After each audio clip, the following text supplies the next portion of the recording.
Welcome back, everyone, to the Light Up Your Metabolism podcast. Today, I have an amazing conversation for you with my guest, Melissa Saunders. I met her in person in Florida, and she was speaking at an event that I was speaking at.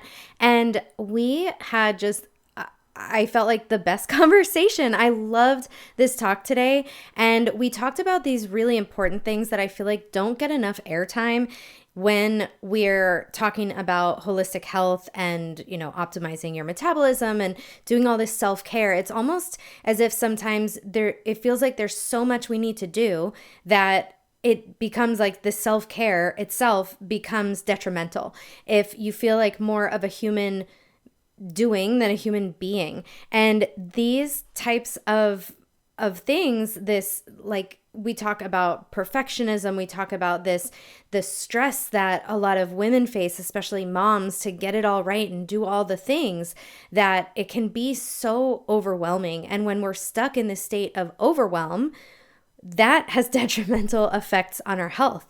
And that's something that I personally have been working on, because with my business, with, getting my health right, making sure all these things are in place, it can be really easy to feel overwhelmed. And what is the answer to that? It's not do more, right? And so this is a really nuanced, I feel, needed conversation talking about the challenges of doing things for our health that are going to move the needle forward, that are going to be beneficial for us, but also not doing so much that we're stressing ourselves out because of it, and that sometimes it's okay to not do the thing. And I think people feel there's all these shoulds from all over the place, and there's just so much that we feel, there's so much pressure that we feel to get it all right. So if you're feeling any of that, if you can relate to any of this, you will absolutely love this conversation with Melissa Saunders. I put all her information, her bio, her links, all in the show notes, so you can check them out there.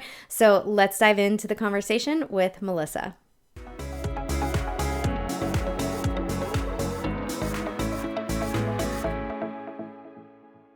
Melissa, I'm so excited to welcome you to the Light Up Your Metabolism podcast. Thanks for being here today. Of course. Thank you. I'm so excited for this conversation. Yes, we have met IRL. We met in real life, and it was really nice to connect with you and your husband down in Florida. But I know that you have a crazy story of healing, as most of us do who find ourselves in this space. So, do you mind sharing with us, sort of that breakdown, and then how you found health and healing through that? Yeah, definitely. I love this topic because I think, like you as a busy woman, and I'm sure like a lot of your followers, you know, I was doing self-care. I was doing self-care the old way. And I think there's this old paradigm that we're all trying to hustle and follow as women. And so although my story is my story, I think this scenario is probably pretty common to some of your women followers. And I suggest a new system, and that's what lights me up. But yeah, just to kind of lay the groundwork, I'm a chiropractor. I've been in practice with my husband. We had been running a really busy wellness practice in New Jersey. We now live in Miami. That's a whole other story. But I was doing all the things. And this is where I think, I'm wondering if anyone listening to this relates to this. It's like, we know as women that we've got to take care of ourselves.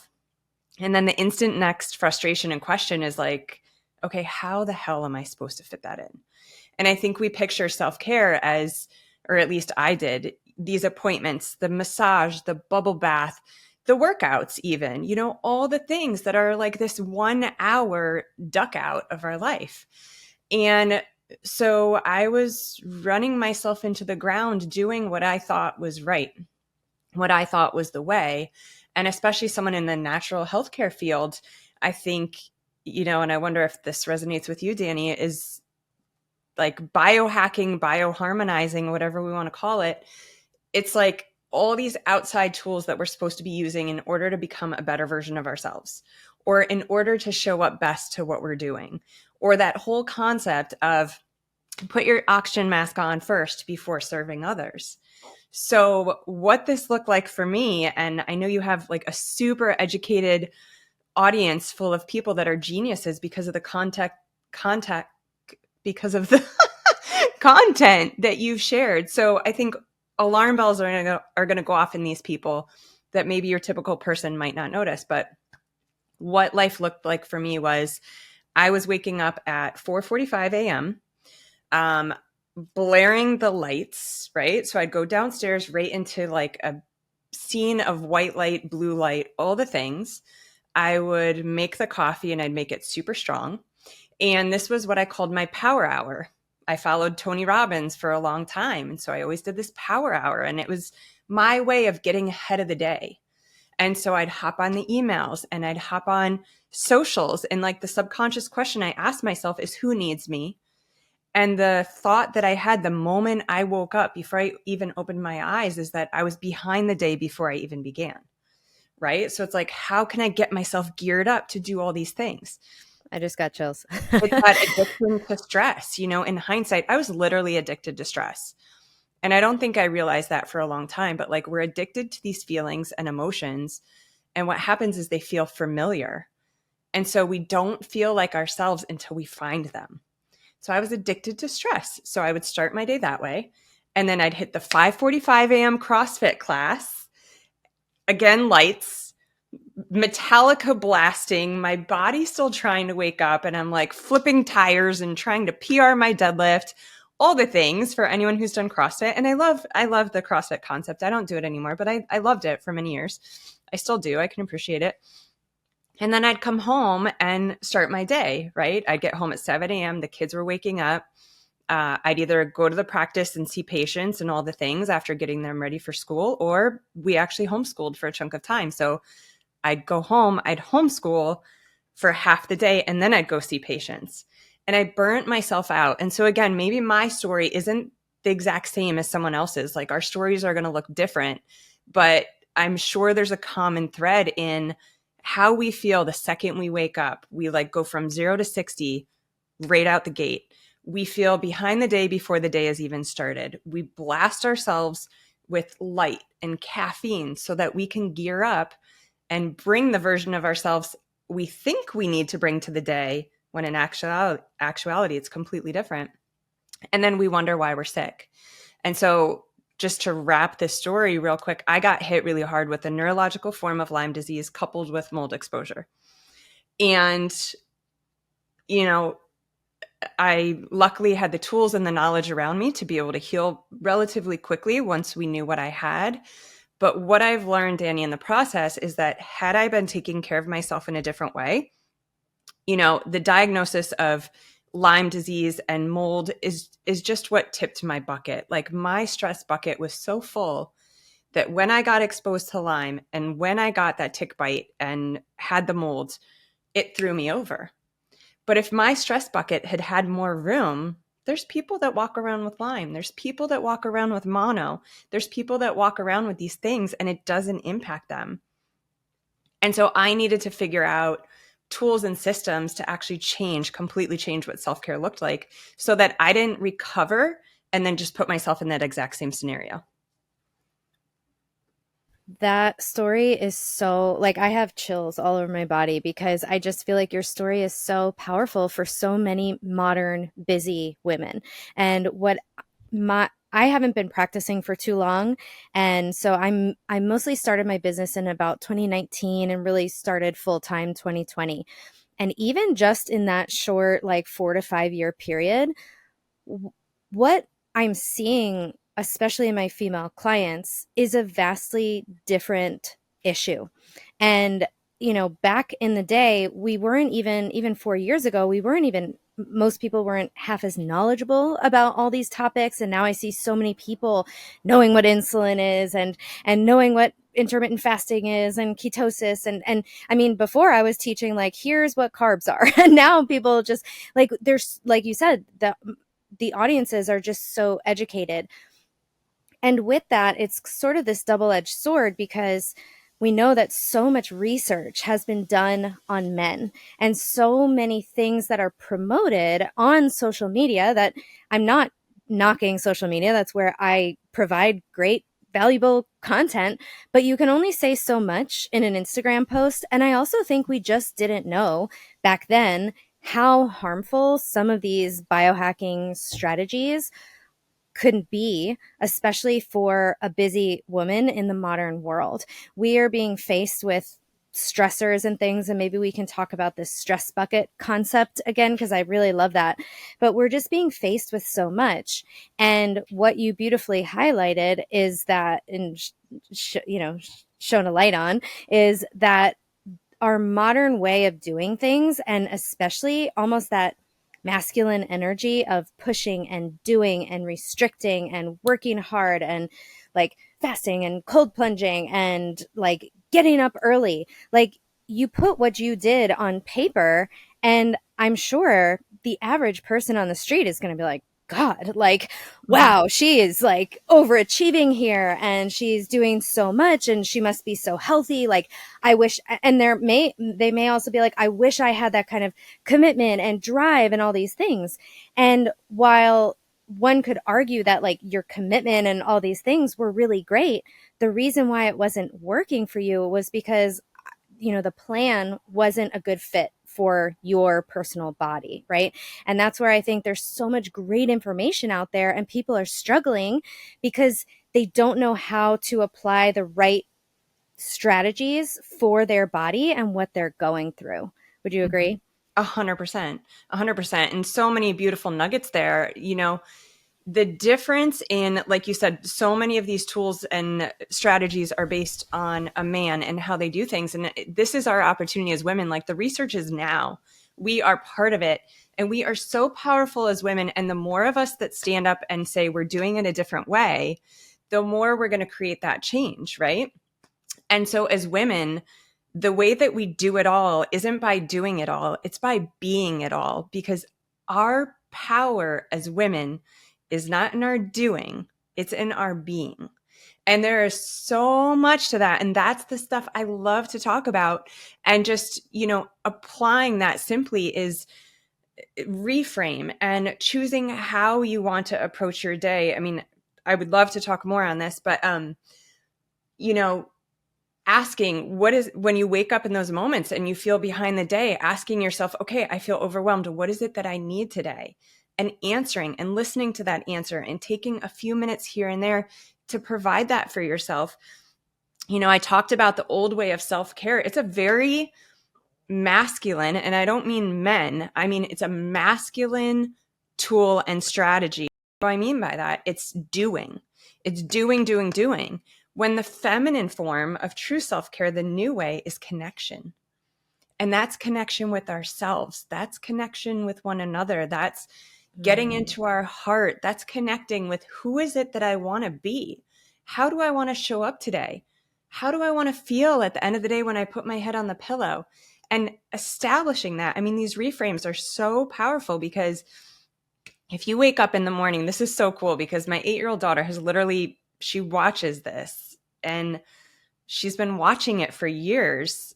For so long, I was like, I can't do this morning thing because kids. And I just realized I'm not ignoring them. I'm role modeling for them. And so I'll ask her in the morning, like, what do you want to bring into your day? And her answer is always fun. And so what that does is it like sets your roadmap. For me, it's usually calm or connection or joy. And so then, when I'm trying to fill my cup through the day, I'm not focused on, okay, when can I fit in a massage? I'm looking at my calendar. It's just packed. How am I going to do that? Instead, I'm like, how can I bring more fun into this day? Well, I'm driving to a meeting. What cool song can I blast? Like, you literally just start to create this new path, this new form of self-care that isn't in the doing, it's in the being. And that's how, at the end of the day, we walk into our home, to our family, our partners.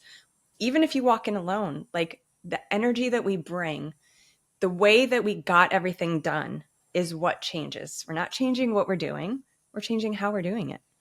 I love that so much. And that is something that's been coming up for me a lot, is this almost that masculine way of do, as opposed to this feminine being and receiving. And I think it's so hard for so many of us. You brought up a great topic, that you are like addicted to stress, and you are not alone. We don't realize how addicted to stress that we are, but I've heard Joe Dispenza talk about this that what tends to happen is that we're so used to, having fires to put out and what's the next thing I need to do, what's the next task I need to solve, that we're it's just that familiar pattern of these hormones and neurotransmitters that are going on all the time. So then when we call in things like more calm and peace, our body's like, okay, this is oddly quiet. Like, what's going on here? There must be something. So we start to look for things to go wrong. We start to look for things to stress out about. And it's like, we don't want to, but it's the subconscious mind and these patterns that we unknowingly sort of are falling into. So I'm doing this program called Inner Matrix, and it's really amazing for helping to understand what my habitual sort of thought and emotional patterns are, and then the way those things shape or trigger, activate the nervous system.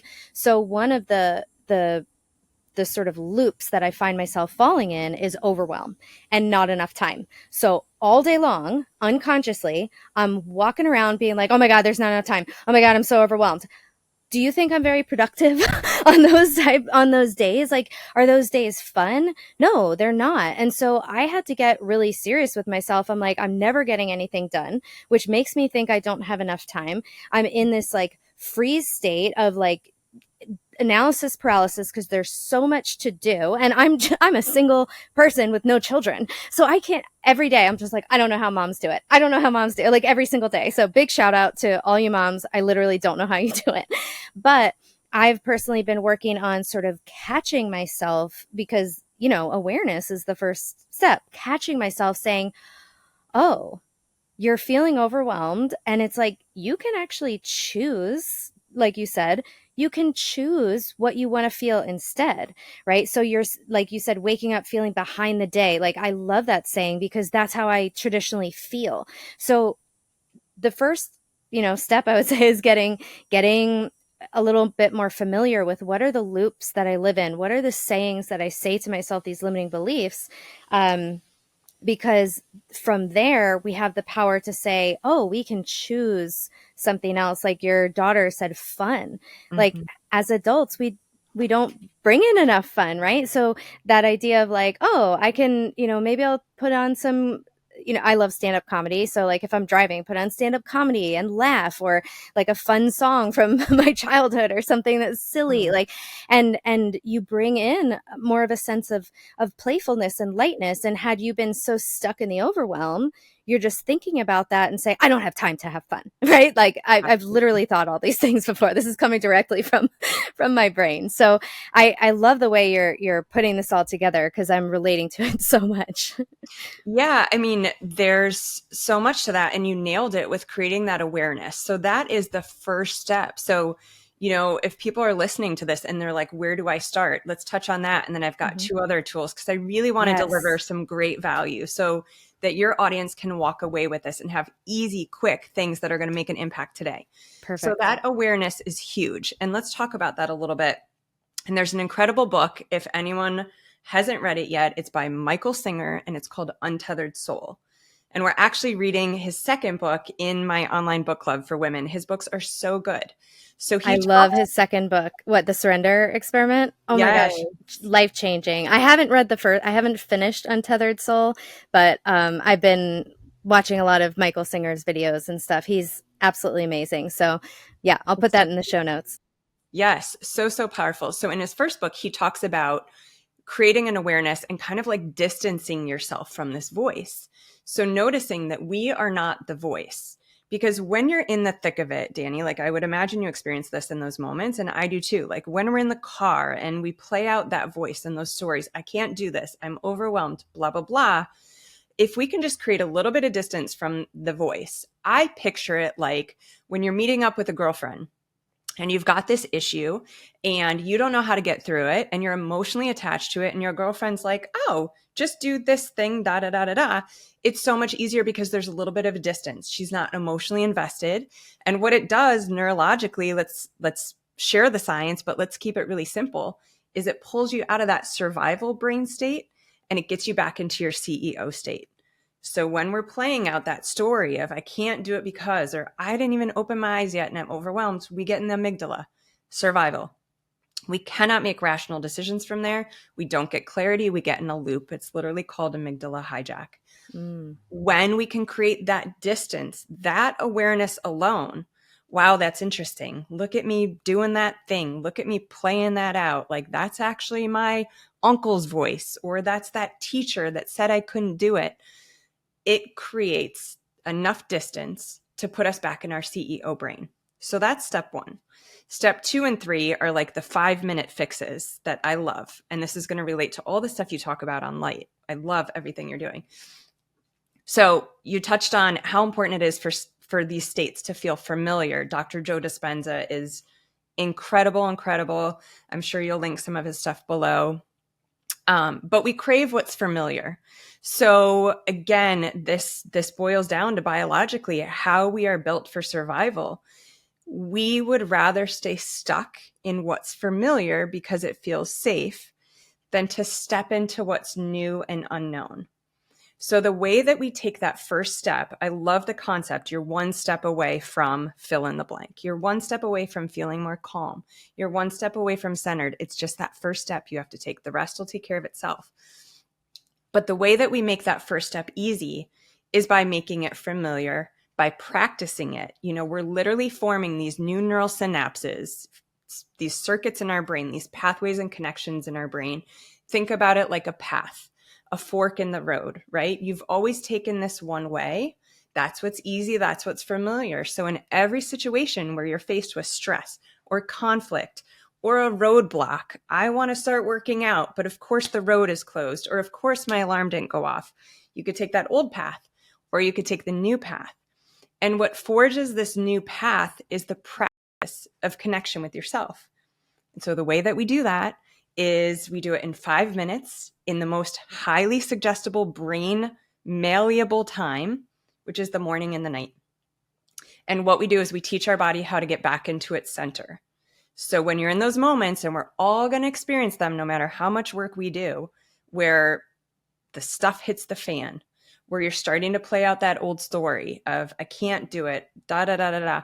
You have instant access to this reset button because you've made it familiar. You can get back into alignment and back into connection. You do that by practicing it. So there's 2 things that I have women do in the morning and or at night. You pick which one works best for you. And it's journaling and it's reading a book. And for so long I was so, what is that? A journal? Love it. So for so long, I was so overwhelmed by the process of journaling, and we just need to break this down and make it simple. It's 5 minutes. So super simple. Go get yourself a notebook at CVS. Go get yourself a beautiful journal on Amazon. The left side is your word dump, and the right side is your future vision. So the left side, I like the analogy of like a foggy windshield. You can't see what's in front of you. You can't see the new path if you've got fog in the way. And we accumulate fog. Fog is that voice. Fog is the stories. Fog is the challenges that we create for ourselves. Whether you have kids or not, we're all busy, right? It's just different priorities. Like now you've got to work on your kids' schedule too, but we're all busy. So the left side is about clearing that fog. And this is the less perfect you do it, the better. This is literally like stream of consciousness. I woke up overwhelmed. Patty did this thing to me again yesterday at work, blah, blah, blah. Like if you need to, write and burn. Like just let it rip, sister. Like just get it out. So you get rid of all that static and interference. You get rid of that voice. You get rid of that stuff that we accumulate. It needs to get out. And so you write it on the left. And then on the right, pick what you want. What am I grateful for? What is it that I want out of today? Maybe it's like something so nice and gentle. Like, what is it that I need today? What's my 5-minute promise to myself? Like, what am I going to do that I love in 5 minutes today? What would my young girl version be proud of that I'm doing? What's a compliment that I received that I loved? Like, this is where, you know, we start to step into that future version of ourselves. We're making the path more clear on that right side. So it's 5 minutes. And literally, even if you scrabbled in that journal and drew pictures or wrote quotes or wrote lyrics of the song that you woke up with in your head, I don't know, sometimes I do that. I'm like singing a song in my head as I wake up. that 5 minutes of doing that practice, whatever it looks like, is what the magic is, because that's creating that connection and it's making it familiar. The other one, and this is my favorite, is reading a book. So for so long in my life, I was like, I don't have time to read a book. And yet here I am all throughout the day, these 2 minutes here or there, scrolling my social media or hopping on and catching up on emails so I get ahead. And now I use anchors at the beginning or the end of the day. 5 minutes of a book, doesn't even matter what book. It's that 5 minutes of connection with yourself. Bonus, choose a great book. Go to the self-help section. Go to the transformational nonfiction section. Join my free book club. I'll suggest these books for you. It's free.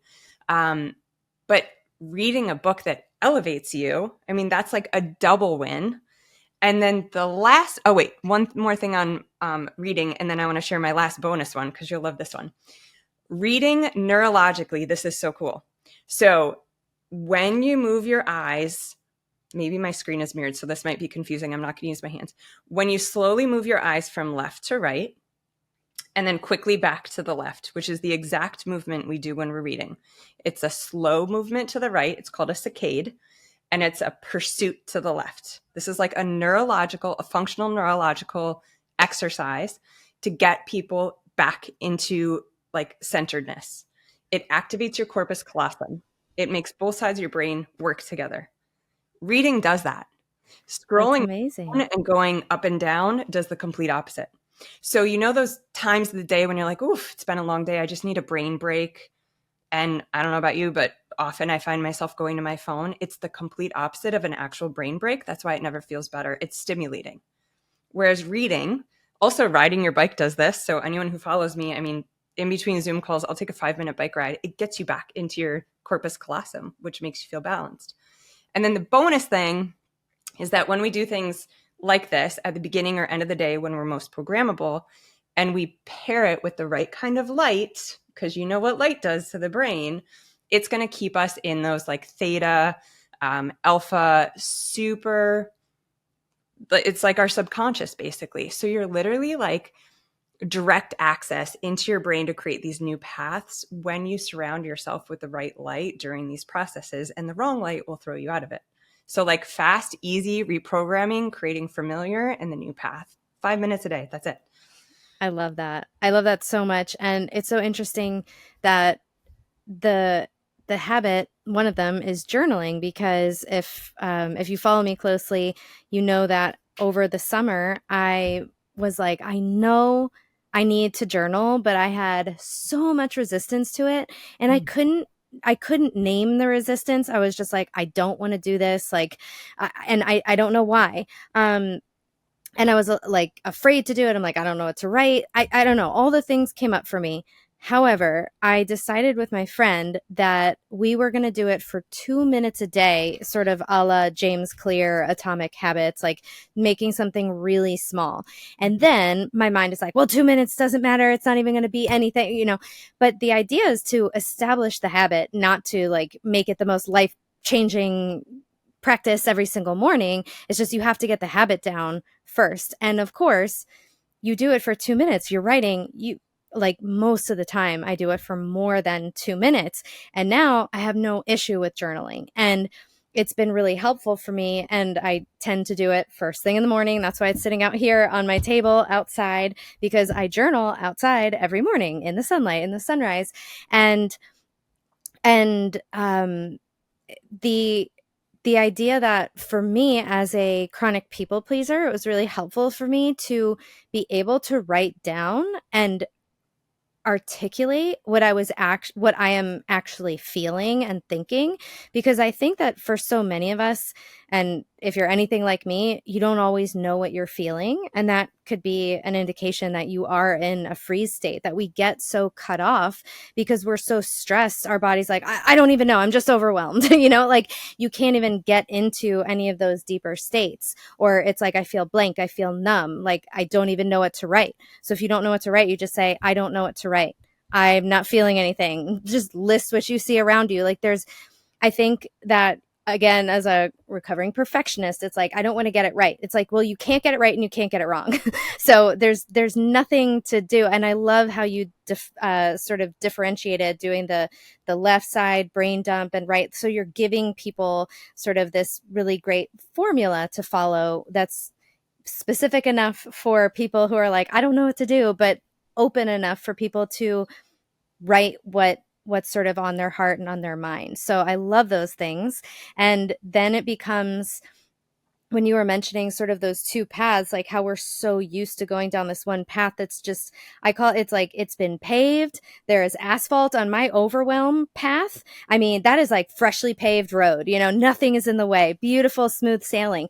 But if I want to go towards like peace and joy, that path is more like a little footpath in the wood, and there's brambles and then branches in the way and you got to clear it out. It's not as paved. So I think that oftentimes we can then go to this, like, beat myself up over these things because why do I just keep doing this? Why do I keep doing this? It's because it's the easy way for your brain to take. Would you rather drive on a road where it's nicely paved, or where you have to stop and get out every few seconds and clear things out of the way?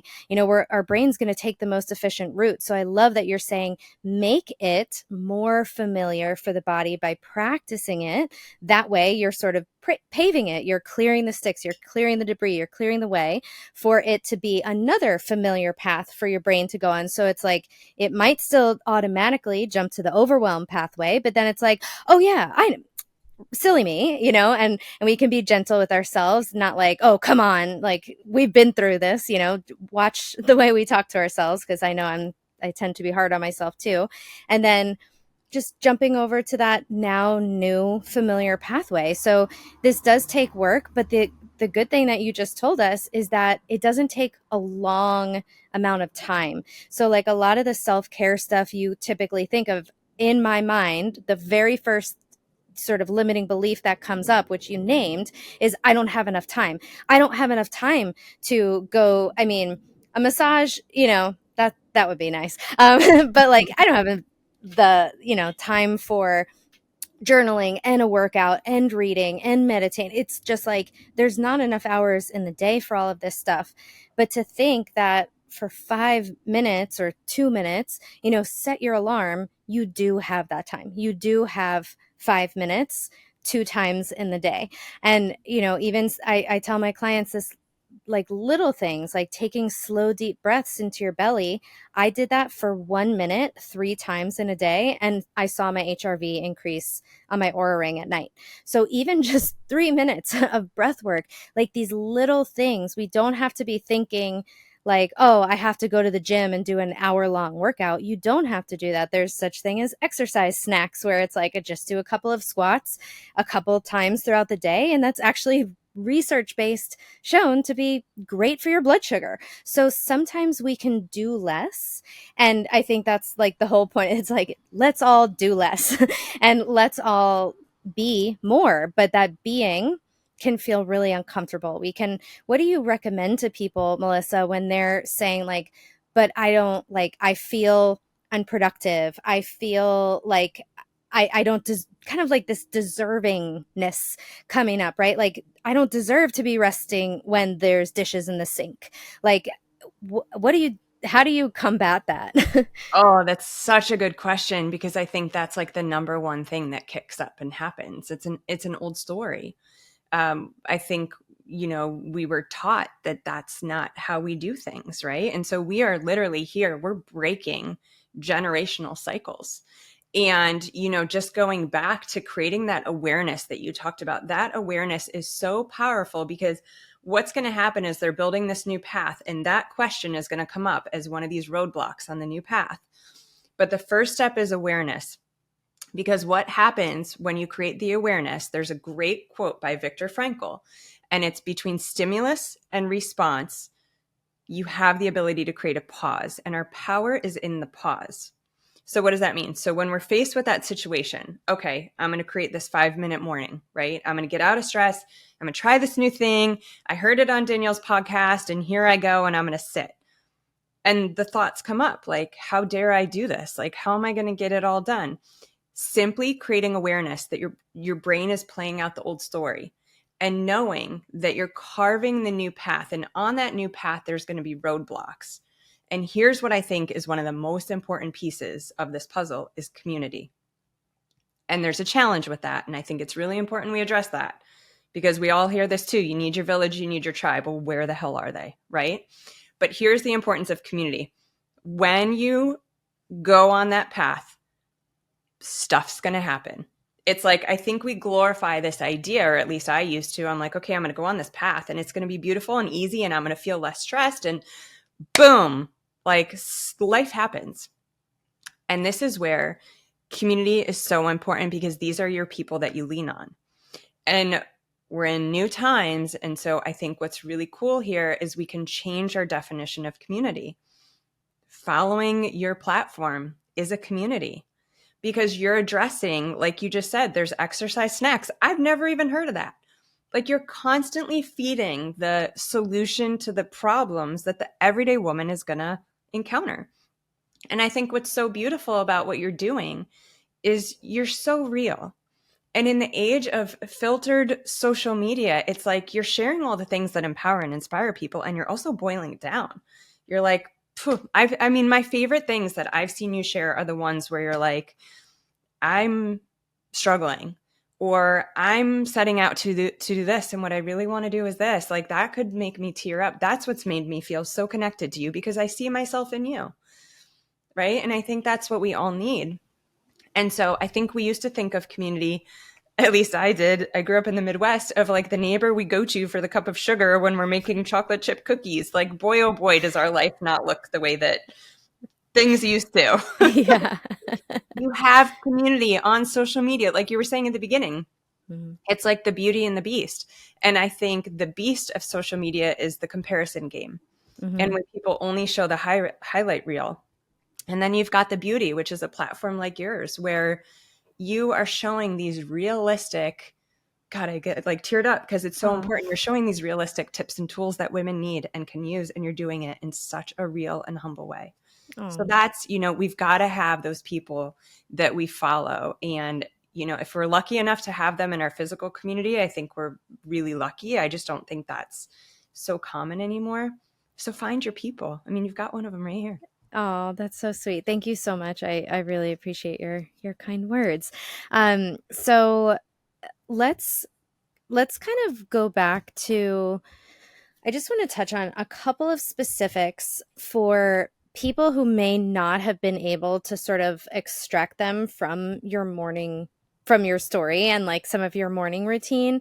So a couple of things that you mentioned was like getting up like really early on purpose. So all of these things are going to fall under things that can fill up that stress bucket, right? So getting up super, super early, flipping on all the lights first thing, having coffee on an empty stomach. You mentioned extra strong coffee on an empty stomach, and then doing a fasted workout fueled by caffeine under blue lights before the sun comes up. So this is what actually I have a coach for something that I'm doing. She's actually my inner matrix coach, and we kind of barter a little bit of extra coaching and stuff on the side, and she's asked me for nutrition tips. She's basically doing almost all of those things, and she was saying like, what I like, one of her vision for the year is I want to create like a 10 out of 10 energy in my body every day. And she was telling me this is kind of somewhat of how she's starting her morning routine. And I suggested to her to kind of don't wake up so early, wait for the sunrise, nourish yourself before you have caffeine, get your feet on the earth, sit and be. And she's like, you have no idea how much resistance came up to that. And because I think so much of it, which is sort of, I think what you touched on earlier, is that it's this, we've sort of been programmed this way. And then there's also just so much almost social pressure, and then social media pressure. We're seeing like, oh, look at all these people doing this thing, like they have it all together. And it's like, if I'm not doing doing the things, then I'm failing, and or I'm lazy, and these stories can come up.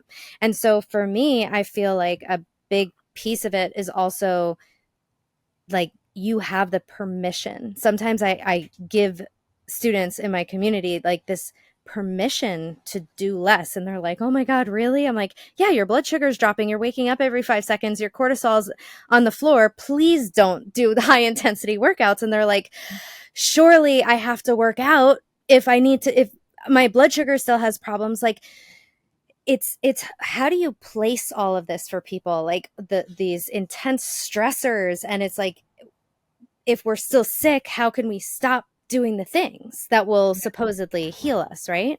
Yeah. I mean, there's so much to that. And also, like, in the same way that I think we can question our worth if we're not doing enough, we can question the worth of these habit switches if they seem really small. Ooh, It's yeah. like the exact same reflection, right? So for me, it boiled down to, and I think for a lot of my audience, I really simplify it into just take that first step. Like, don't think about the rest, because I think it's when we future trip, right? If we Yes, sit there yes. and these questions come up of, I'm not doing enough, or I'm not worthy, or I don't have permission to do this. Okay, what if you just gave yourself 5 minutes, and then at the end of the 5 minutes, like literally set a timer, give yourself permission for that 5 minutes, or just trust what Danny's saying and give it a try. Take that first step. After the 5 minutes, do whatever you want. Go back to the old story, go back to the old way. The next day, do 5 minutes again, like that 5 minute promise. Because as a recovering doer, when I had someone making these suggestions to me, I was like, whatever. Like, there is no way this is going to change. And now I look back at my life, you know, 7 years ago, and like the little things that I do that don't take long. Like, we're not asking for an hour, it's 5 minutes. And like you said, it's doing less. I think what starts to happen is if you can just promise yourself those 5 minutes, like, it starts to stack and add up and feed on itself. And I will Yeah. say, like, this is where, a morning routine might be different as a mom. Like, I can't wait till the sun comes up to do my thing. So Mm-hmm. I have to get creative, right? Like, Mm-hmm. I have an hour of taking care of people and doing all the things before the sun is even up. Like, Mm-hmm. we're walking out the door and getting in the car to school and it's still dark out. Yep. So I think, in the one way where it is different, if you have children, it's not less busy or more busy. It's just getting creative and figuring out, like, I still do that morning time. I still get up early. It's not my power hour. Mm-hmm. It's my morning lounge. It's my connection time. So I've simply changed what it looks like and how it feels, but it is how I take care of myself before the day starts. And I do lean in. Like, if my body is begging to sleep in, I listen. And Mm. sometimes that's how I connect and care. I But love that. those are really good questions. Those things are Yeah. what's going to come up, and that's where the community is huge too, because it's like Yeah. having someone to lean on when you start these practices and say, I went to sit, but all I could think about was blah blah blah, and Mm-hmm. being able to back and forth that with someone, because you're not Totally. alone in it. Everyone else is thinking that. So, okay, that happened for me too, and this is what I did, and it worked, and it helped me take that full step. It's that first Yeah. step. It's like you said with Atomic Habits. It's that Mm-hmm. first step. You got over that barrier of journaling with the Yeah. 2 minute rule. And once you got past that, it becomes a habit. Yeah, that's beautiful. And I love what you said about like, if my body's really asking for it, sometimes I sleep in and I don't have the chance to do this, morning routine. And one of the things I was telling my friend who I made the sort of that challenge with to do my journaling is that I was like, oh, are you still journaling? She's like, no, I'm not doing it. And I was like, I actually am. I'm so proud of myself. And she's like, oh, have you done it every day? I'm like, I haven't done it every day. I've done it most days, like I've skipped a couple days here and there. And I'm extra proud of myself for continuing, especially due to the fact that I haven't done it every day. Yeah. Because what my habit would have been, or what my sort of tendency would have been, is, oh, I missed a day, forget it. Yep. And so I think that to bring in the idea that we have to be so like this radical acceptance around the fact that some days it's not going to happen, and that's okay. So it's Mm-hmm. like, okay, I did this thing and I was like, I did my journaling and I set my intention for the day and whatever. And then you do it for a week and then something happens and you're like, my friend asked me to go to the gym. So I went to the gym and I was checking my phone, I was checking my email. That we have to be okay with things happen and you're not going to get it 100% right. Can you take on, what Melissa is suggesting here and do it imperfectly? And that's something I talk about all the time on Instagram because I am such a recovering perfectionist and I see it so much in my clients that they're like, if I don't eat perfectly, like I signed up for blood sugar mastery and oh my God, I had a cookie. And it's like, good, great. I'm happy you had the cookie. What did you learn? Like there, we, you only fail if you give up. So having the cookie, missing the day of journaling, that is not a failure. It's like, wow, when I journal, my day goes way better. And it's so you get that beautiful sort of life learned experience of, wow, this is actually helping me, or this is actually setting the tone for my day. So now I look forward to it as something I want to do instead of something that Melissa and Danny are making me do, right? I'm saying this in quotes, but this is also an important part of taking on any sort of journey or endeavor. It's like, can we be okay with not being perfect at it? And that's even like how we tend to want to set ourselves up. And this is like classic me. I'll think of something like, oh my gosh, I haven't been working out a lot. Okay, I need to work out. It's like, well, I also need to meditate and I have to do lymphatic drainage and I have to do and I have to walk. So all of a sudden I went from 0 to I have to do 8 hours of self care. And what gets done? None of it. And that's why, like what you said of when people hear things and they're like, oh, that's too small to make a difference. Or when I said 2 minutes of journaling is too small to make a difference. No, it is not. Mhm. it's not about the length of time. It's about that consistency you're bringing in. And from there, only once you have a habit, can you add to it? Can you change it? Can you get something out of it? But it's not valuable to journal for 30 minutes. It's not as valuable to journal for 30 minutes one day, I would say, as it is to journal a couple of, I can't do that kind of math, but like the same amount of time spread out throughout the entire week. I think there's value in this repetition and these small little things. It's not a waste. Like going out, you get, for example, instantaneous benefits from grounding. You instantly suck up electrons. You just touch a leaf as you're walking by, you got some benefits. Is it a waste? No, it's not a waste. And this is something that I would think. So I'm like sharing this because this is how my brain works. But like, that's what we need to think. Like, can it be just, oh, I did this little thing. And then we have these glasses on that are looking for like, oh, look at all the little things that I did for myself today. And then we're gathering evidence like, oh, I am a person who can set something and stick to it. Like we can start to develop more trust in ourselves, right?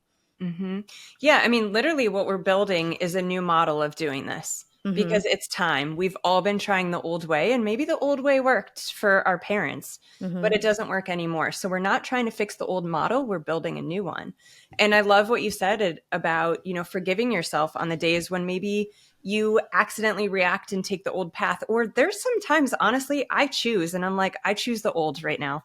Mm-hmm. I'm choosing the old, and that's okay. And what I have switched my wordage, my verbiage to, because I also am pretty hard on myself or used to be, is I thank myself. I'm like, thank you for showing me why the old way no longer works for me. Today did not feel good. Tomorrow is a new day. Oh, I love So I that. no longer beat myself up. I'm like, I'm so thankful that I spent one day doing it the old way. Just finish the day out that way or go switch it in the moment. Whichever one works for you. Ride out the day, tomorrow's a new day, or like you're saying, like go ground. That is an instant switch. And the more of these instant switches, connections, resets that we have in our toolbox, like the mornings, if you don't feel like journaling, or if you're tired and you slept in, but you need that hit of connection somewhere in the day, the more we're doing this together, the more tools you have in your toolbox. Like I am not a recovering, I'm a previous gymnast, and I have found how powerful getting in my body is. And so Mm. there's times between Zooms, I'll like do a handstand and I feel like me again.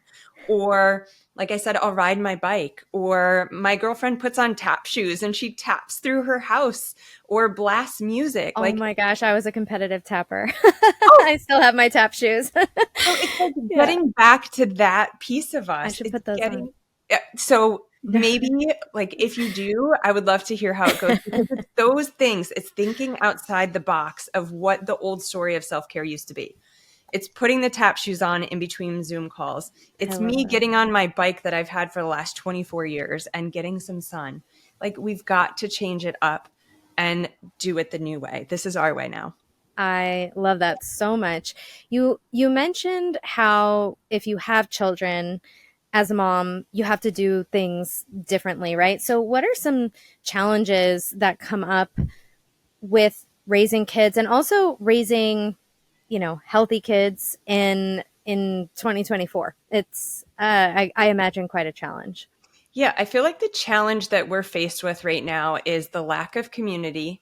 So we don't have people to lean on physically for support. It's Hmm. like ask for help, but who do you ask? Everyone's drowning. Hmm. And dealing with the screen stuff, right? So, Hmm. like, we're feeling like it's not safe to let our kids ride their bikes to the park, which I do. I let our Hmm. kids ride to the park. Um, but then we can't put them on screens because of all that. So I feel like I could easily go into the places of the voice and beat myself up over all the things. But I think, one of the most important things for me is, and this is where the putting on the oxygen mask first really applies. If I'm in my survival brain, and we have three of them, they're 14, 12, and 8. And they come home, right? They get home from school and they've held it all together at school. And they actually go to a really conscious school, but still, like, when I'm in the pickup line, I'm breathing. I know I've got to be ready for their stuff. I could get thrown into a tizzy. But if I can do a couple things here and there, or even in the pickup line, that get me back connected to myself, making the decisions of how to support them or what we do or don't do, or handling the sibling conflict, it's easier. We all know what it feels like when you're in your power. You're unshakable. You can have the worst traffic jam and someone like honking their horn at you and you giggle or you just don't care. And then there's other times where you're like the crazy person, right? Or same thing with personal conflict with friends or coworkers, whatever. There's times when it knocks us off our gourd, and there's times when we're like, it's okay, whatever. So truly, truly creating that connection with ourselves throughout the day in whatever way in these 2-minute pockets is essential. And then the other piece, I mean, you already touched on it, but I let my children see me fail. I think that is one of the most important gifts that we could give them. So I do a couple things. I process it out loud. Like, if I'm forming the path of calm connection and conversation with them at dinner time when there's homework and I've got emails and my phone's pinging and the dinner's burning and all the things, and I freak out, and maybe I am a bit bitey, I'll very quickly realize it. And I have the opportunity to either beat myself up over it, continue on that path, or change it in that moment and let them watch me because I'm giving them tools. I'll say things like, whoa, hang on. Like, I'm not in my body. Like, there's a lot going on. It's more than I can handle right now. I just need a minute. Or I'll give them a physical cue, like, that's my stress, not yours. So I'm going to take it off of you. I literally like uncoat hang. I'm going to take it off of you and I'm going to put it back on me. That's mine. That's not yours. So I'm teaching them the tools of how to get back up after you fall by being vulnerable and sharing, like, this is what happens to all of us. And then the morning, and the other thing, like, for so long, I played out the story of like, I can't do this calm morning because I have children and they're going to come out and they're going to need me. And, what do I do? Like, I need to be ready for them. Well, I realized, what if I teach them by letting them watch my process of how important this is to me? So at the beginning, it took a little bit of training, right? They were younger. I mean, they were probably 5, 7, and 1, maybe a little older, right? So they were like, they wake up and they're right there, like, hey mom, da da da. So I started to just teach them, and I put red light, like, I have red light. So they walk out and it's like this whole scene. It's the morning lounge. It's the magical morning. And I mean, you walk into a room like that and you can't help but just zoop. So I started to give them cues. Like, if mommy has my headphones on, I'm here with you. I'm just not going to talk to you, but like crawl in my lap and snuggle. I kind of gave them cues. And then I would talk about when it was over, like, that was important to me because now I can be my best version. Like, mommy's at her best for you. And what's really cool that's happened now is they do it. So, like, I'm changing that for them. Like, my kids will not wake up and go from 0 to 60. They wake up to a magical morning and they're used to a lounge. So they get up a little bit early so that they can move slowly. They can read a book, they can lay around. It's like whatever they want.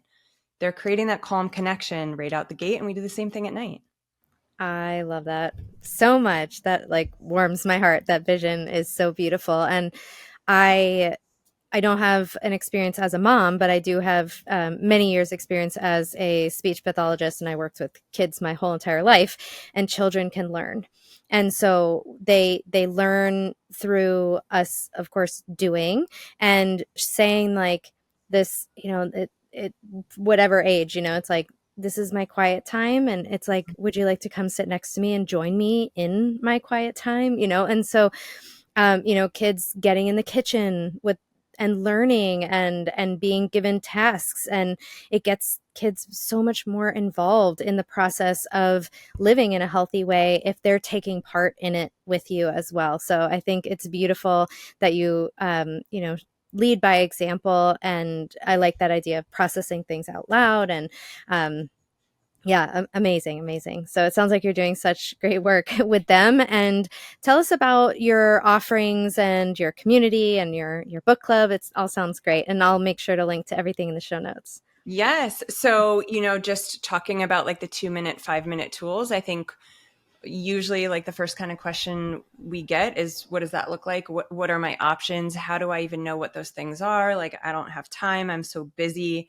I'm not into tap. I'm not into gymnastics. Like, what are my things? So I created this freebie for your audience. It's called the Connection Code. Oh, I love that. And it's actually the name of the book I'm writing this year with Hay House too. So in the link below, Congrats. they'll get a PDF and they'll get a walkthrough video, and this is all free.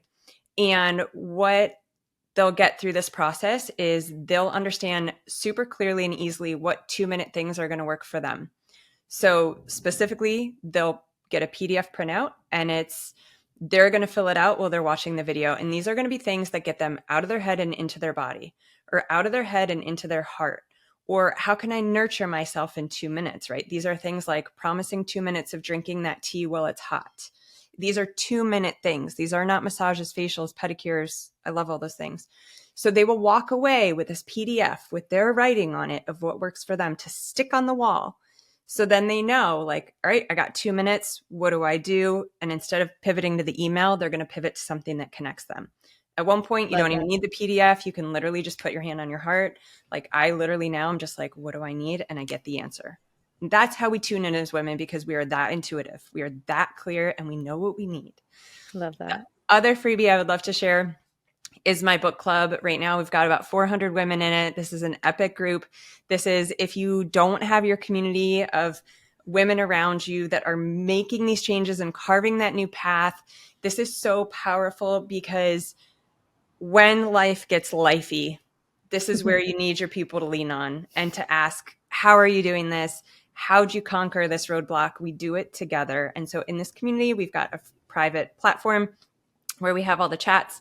I do some free challenges. We're going to do a journaling challenge in the fall, new year. And then once a month, we go on a Zoom call. This actually is a live podcast recording, and I bring them into the recording behind the scenes, and they get to stay on and ask the questions of my expert. So this is an incredible tool. I pick the books for you that are going to help up level for that 5 minutes in the morning or at night. Amazing. That sounds so great. And where can we find you on social? Do you have you mentioned your podcast? Yeah, I'm sure we can link below. My Instagram is Be Inspired Mama, MAMA. It's a play on the word mom, because I think we're all mamas, right? Whether we Mhm. have kids or not. The podcast is the same name. YouTube channel is the same name. And I would love to see you all there. Amazing. You're putting out such great work, and I feel like we've been walking sort of some parallel paths here because it sounds like I love seeing people sort of come to this from their own experience, and the message you're putting out there is so needed in today's world. And I think that you probably just from your own story, but just so many of the nuggets that you shared, like addicted to stress, the stress bucket overflowing, the old way of self-care, our powers in our being, not our doing. I mean, just these epic, you know little concepts are so powerful, and they really I love this conversation so much. So thank you so much for coming on and sharing. Oh, thanks for having me. I mean, to Yeah. all your followers and listeners, I know they know this, but they are so blessed to have you. You really are hosting an incredible community, and this is what we need more of as women. We need leaders and sisters that are showing us, the authentic way and being vulnerable and being leaders and empowering and inspiring us. So thank you for being you. Oh, Thank thank you you so so much for much. having me.